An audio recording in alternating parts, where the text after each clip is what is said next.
అందరికీ నమస్తే. నేను సిరిగొడుగు. ఇయాల ఈ వీడియో ఎందుకు తీస్తున్నా అంటే ఆడవాళ్ళ కోసం తీస్తున్నా, మహిళా మూర్తుల కోసం తీస్తున్నా. ఎందుకు తీస్తున్నా అంటే ఇదొక రిక్వెస్టింగ్ వీడియో అనుకోండి. అందరూ ఆడపిల్లలే కావచ్చు, పెళ్ళైన ఆడవాళ్ళే కావచ్చు, ఎవరైనా కూడా ఇదొక రిక్వెస్టింగ్ వీడియో. సీరియస్గా చెప్తున్నా. ఎందుకంటే ఈ మధ్య కాలంలో మహిళలు చేస్తున్న అరాచకాలు, ఆడపిల్లలు చేస్తున్న అరాచకాల వీడియోలు మస్తు ఎక్కువైపోతున్నాయి. ఇంతకుముందు మగవాళ్ళే ఆడపిల్లల మీద అరాచకాలకు పాల్పడేటోళ్ళు, మగవాళ్ళే చాలా డొమెస్టిక్ వైలెన్స్కి పాల్పడేటోళ్ళు, అట్లాంటి వార్తలు మనం చాలా చూసినాం. ఇప్పటికే చూస్తున్నాం, నేను కాదనట్లే. ఇప్పుడు ఏం చేస్తున్నారంటే చాలా వరకు వాళ్ళు అఫైర్స్ పెట్టుకున్నాక మొగుళ్ళని చంపడం చాలా ఈజీ అయిపోయింది. సరే, మొగుళ్ళనే చంపేస్తున్నారా అంటే అది అక్కడితోనే ఆగకుండా వాళ్ళ పిల్లల వరకు కూడా వెళ్తుంది. ఆ పిల్లల్ని కూడా గాల్లో ఇట్లా మాయం చేస్తాను, వాళ్ళ ప్రాణాలని. మీ సుఖాల కోసం, మీ కోరికల కోసం ఇట్లాంటివన్నీ ఏడు కొంచెం బంద్ చేయండ్రు. నేనేం చెప్తున్నా అంటే గత కొంతకాలం నుంచి వెళ్ళి చాలా వరకు మహిళలు వాళ్ళ భర్తల్ని చంపేస్తున్నారు. చంపేయడం అంటే ఇట్లా చాలా ఈజీగా 15 ముక్కలు చేసి ఒక ఆడది మొగుణ్ణి డబ్బాలో వేసి సిమెంట్ కప్పింది. తెలిసిందే కదా మీరు అట్లా ఏం జరిగిందో. ప్రియుడి కోసం మళ్ళా వీళ్ళిద్దరూ ప్రేమించి పెళ్లి చేసుకున్నారట. ప్రేమించి పెళ్లి చేసుకున్నారు. మొగుడు మళ్ళా వేస్ట్ కాడా అనుకుంటే అట్లా కాదు, మంచిగా ప్రేమగా చూసుకునే మొగుడు. ఆన్ని కాదనుకొని ఎవడో వాడు తాంత్రిక పూజలు కూడా చేస్తాడట. వాణ్ణి నమ్మి మంచిగా ఉన్న మొగుడిని 15 ముక్కలుగా కట్ చేసి డ్రమ్ముల సిమెంట్తోనే అప్పింది.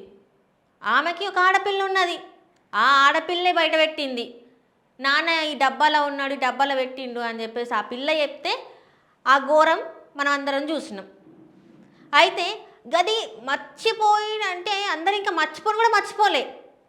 అది మర్చిపోకముందే మళ్ళీ ఇంకొక ఘటన బయటకు వచ్చింది. గదేంటిదా అంటే మేఘాలయ హనీమూన్ మర్డర్. గిందెలో ఏంటిదంటే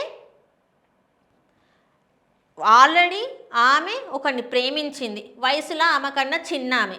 కాకపోతే ఏంటంటే వీళ్ళు బాగా ఉన్నోళ్ళు అయితే ఏంది, సరే నువ్వు వయసులో చిన్నోడిని ప్రేమించినప్పుడు ఒక మనిషిని చంపించే ధైర్యం చేసిన దానివి ఆంతో లేచిపోతే అయిపోయేది కదా.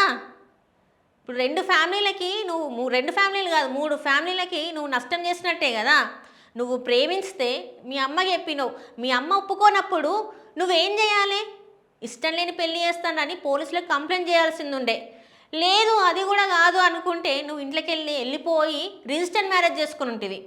కానీ పెళ్ళి చేసుకొని అత్తమామని అత్తింటి వాళ్ళందరినీ నమ్మించి మొగుణ్ణి హనీమూన్ తీసుకుపోయినావు.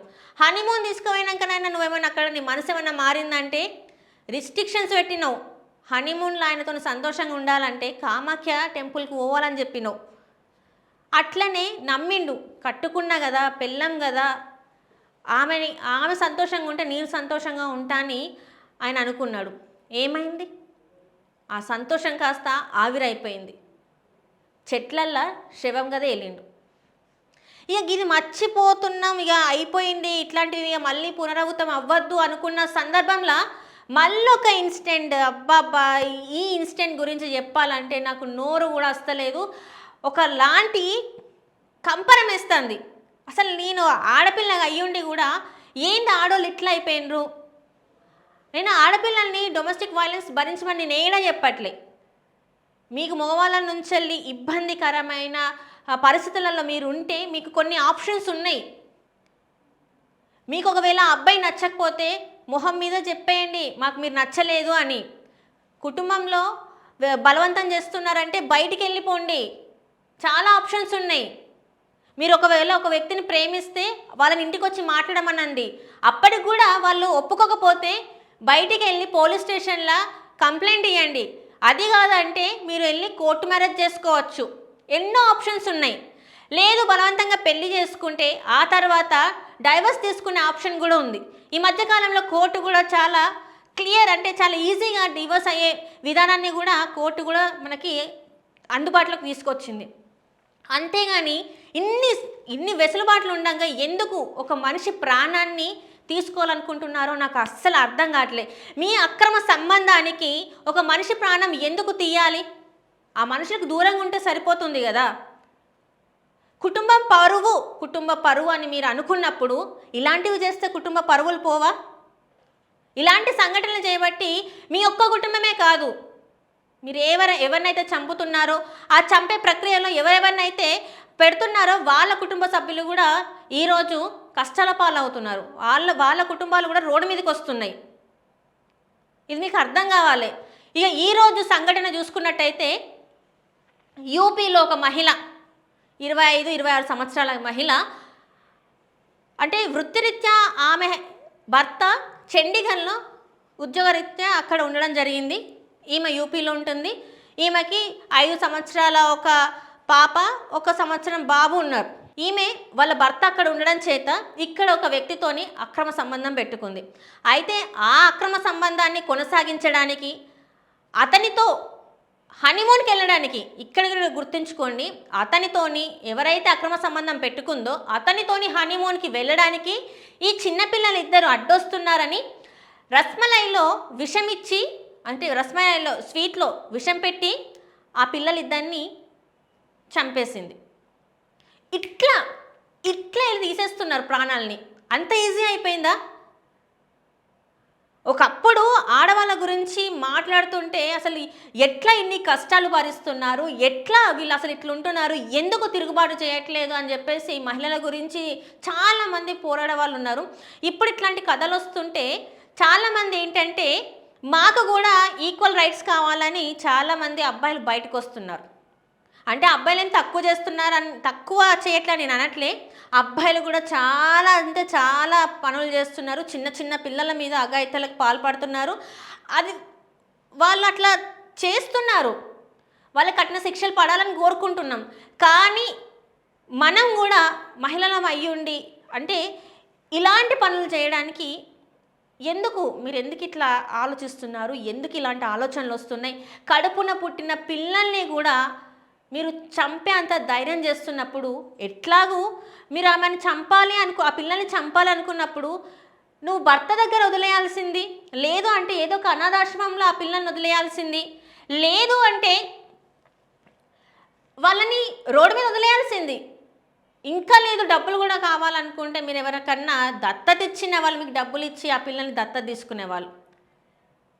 ఇదంతా కాకుండా హనీమూన్కి అక్రమ సంబంధం పెట్టుకున్న అతనితో హనీమూన్కి వెళ్ళడానికి పిల్లల్ని చంపడం అంటే అసలు వీళ్ళకి ఎలాంటి శిక్షలు వేయాలి?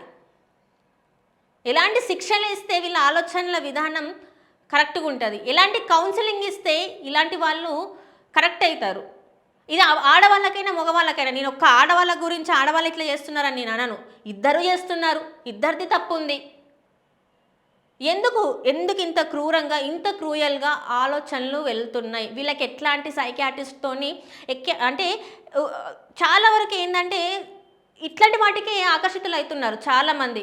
ఇది పెళ్ళైన మహిళలనే కాదు, పెళ్ళి కానీ వాళ్ళల్లో కూడా చాలామంది మల్టిపుల్ అఫైర్స్, ఒకేసారి 2-3 చాటింగ్, ఒకేసారి 2-3 కాల్ ఉండడం, ఒకేసారి 2-3 లవ్ చేయడం, ఇది చాలా నార్మలైజ్ అయిపోతుంది బయట. అసలు ఏవి నార్మల్ చేయాలో అవి నార్మలైజ్ చేయకుండా ఏవైతే తప్పుగా ఉంటాయో సొసైటీలో అవిటిని మాత్రం నార్మలైజ్ చేస్తున్నారు. కుటుంబ విలువలు లేవు, భర్త అంటే భార్యకి విలువ లేదు, భార్య అంటే భర్తకు విలువ లేదు, తల్లిదండ్రులు అంటే పిల్లలకు విలువ లేదు. పుట్టిన పిల్లల్ని తల్లిదండ్రులే చంపేస్తున్న వైనం కేవలం అక్రమ సంబంధాల కోసం. ఎందుకు ఇదంతా? ఎందుకు? ఒక్కసారి ఆలోచించండి. ఎన్నో ఆప్షన్స్ మన కళ్ళ ముందు ఉన్నాయి. మనం వాళ్ళని చంపాల్సిన అవసరం లేదు. మనకి వద్దు అనుకుంటే దూరం వెళ్ళిపోతే సరిపోతుంది. పోలీస్ కంప్లైంట్లు ఇవ్వచ్చు, డైవర్స్ తీసుకోవచ్చు, పుట్టింటికి వెళ్ళిపోవచ్చు. వాళ్ళకి అర్థమయ్యేలాగా చెప్పేలాగా మనము ట్రై చేయాలి. అప్పుడు కూడా అవ్వకపోతే ఇంకేదన్నా లాయర్ సజెషన్ తీసుకొని లీగల్గా ఎలా వెళ్ళాలో అట్లా అప్రోచ్ అవ్వండి. కానీ ఇట్లా మనుషుల్ని చంపేస్తే మీకేమి ఉరిగేది ఏమి ఉండదు. వాళ్ళు చనిపోతారు, మీరు జైల్లో ఉంటారు, అంతే. అంతకు మించి ఇంకా ఏమీ ఉండదు. జీవితాంతం కఠిన కారాగార శిక్షలు మీకు పడతాయి. లేకపోతే ఉరి శిక్ష అయినా పడే అవకాశం ఉంటుంది. సో ఇక మీదటైనా ఇట్లాంటివి పునరావృతం అవ్వకుండా జాగ్రత్తగా ఉండండి అని చెప్పేసి కోరుకోవడం తప్ప ఇంకేం చేసేది లేదు.